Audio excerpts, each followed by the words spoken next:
Hey everybody, Nick here, and today I'm going to do some disassembly and maintenance on this little guy. This is the Quietcarry IQ. So let's see what we can do with this little guy. I'm slightly afraid that it's going to be Loctited shut, and that, in fact, if that's the case, no one's ever going to see this video. So I could go ahead and start saying, really absurd things.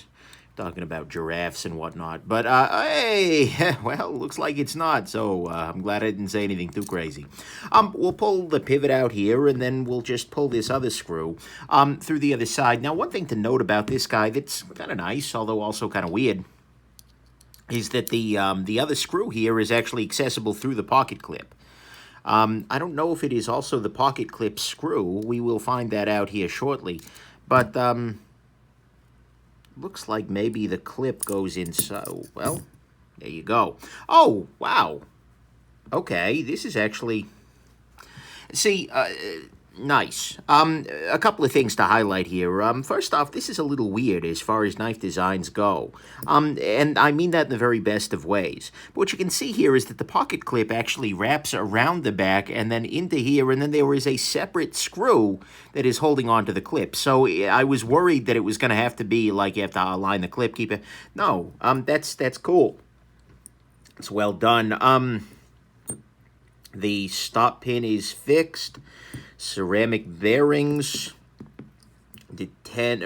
stop pin track, internal stop pin, VG10 blade, but, this honestly looks pretty solid, which is good. Occasionally, so I usually try and do, oh, and by the way, the usual kinds of things. This is a, oh, look, there's a pocket milled for the bearings on one side rather than the other, allowing this guy to be a little bit thinner than had they just done full thickness. Nice. But anyways, and if you have any questions about any of the tools I'm using for this disassembly, right now I'm wiping this off with some isopropyl alcohol here, just to clean things off. Watch my video on knife disassembly toolkit.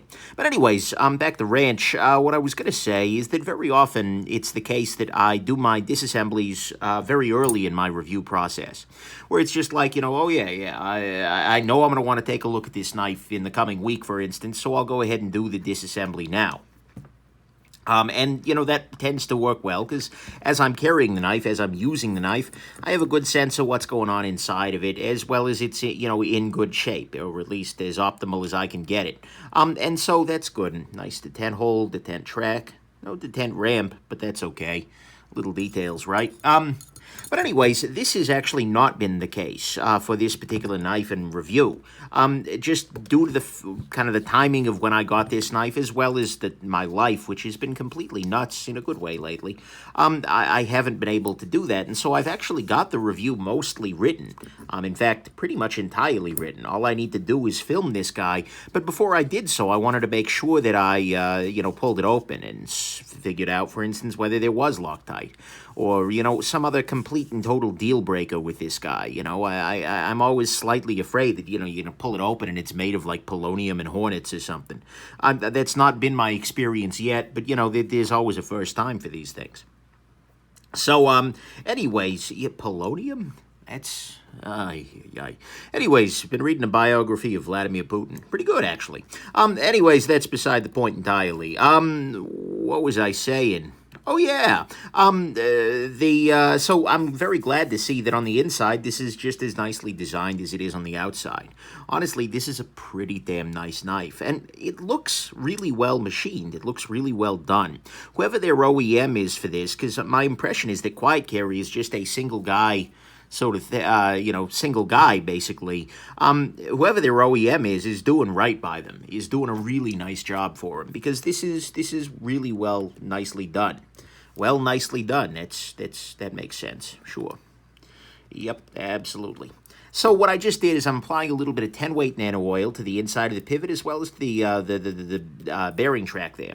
Then what I'm going to do is drop this little guy on the, actually, first off, I'm going to put this back into here, and now I'm going to throw everything everywhere. That works. Hashtag not a brilliant man. Now I drop the blade onto its position. I'm going to apply a little bit of lubrication to the detent ball path. And I want to be 100% clear, this was running beautifully even before I did the disassembly. My buddy Chris, who loaned this to me, I gather hadn't really beaten on it too hard, so to speak, so it's in good shape, and it hopefully will continue to be in good shape after this disassembly is complete.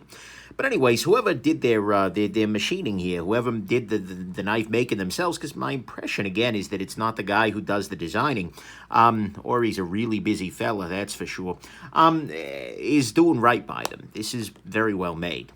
VG10 making me think maybe someplace in Japan, Seki, something like that, I don't know. But there we go. Using a little bit of a blue Loctite on a stick here, just to make sure that these screws stay in position. Thread this screw in through that handle hole, or that clip hole, that is. Then just kind of drop it into place, and I'm just not going too tight yet. I'm just getting everything sort of in position. I'll switch bits over here to my T8 driver. T6 and T8, by the way.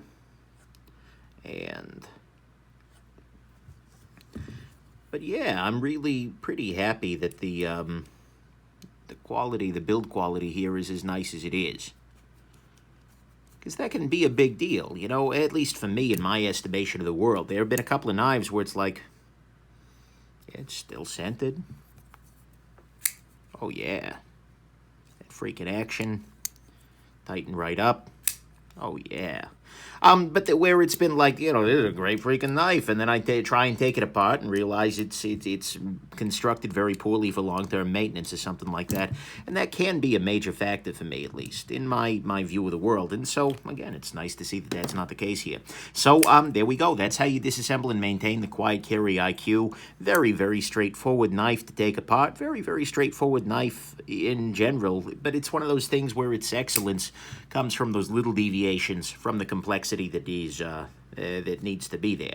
So there you go. I'm sorry, from the simplicity, that is, not from the complexity. There you go. Hope this has been interesting to you, and that you have yourselves just an absolutely wonderful rest of your day. Bye now.